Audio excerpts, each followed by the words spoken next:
Hello, I'm Andrew Goddard, and these are the top stories for the week ending the 26th of August, 2022.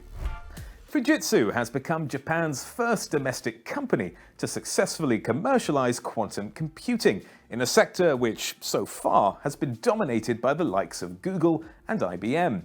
Using a method of computing that relies on superconductive circuits cooled to a very low temperature, the system will be available across a number of sectors, including financial forecasting and the research and development of new materials and medicines.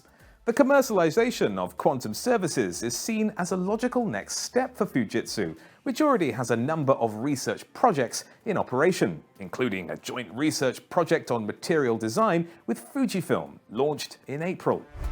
IT teams have been advised they will need to focus more on cost optimization and reducing technical debt ahead of what is likely to be a period of shrinking budgets and economic downturn.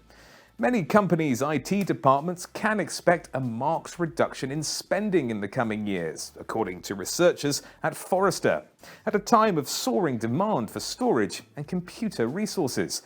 Researchers suggest approaches such as containerization, cloud-native tech, and AI-assisted code-writing tools will provide the biggest opportunity for savings.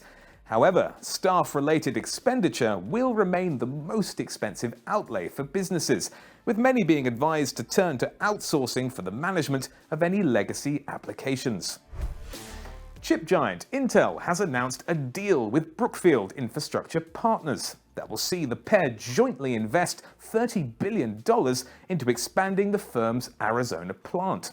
Considered a first of its kind, the semiconductor co-investment program will provide a new funding model in the capital-intensive semiconductor industry and allow Intel to reduce its reliance on overseas manufacturing. Under the terms of the agreement, Brookfield will fund 49% of the cost of expanding the company's Ocotillo campus in Chandler, Arizona, with Intel retaining a majority 51% stake.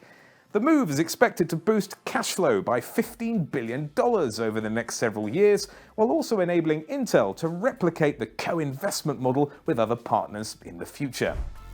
That's it for this week's News in Review, but join us next time for more news from the world of IT.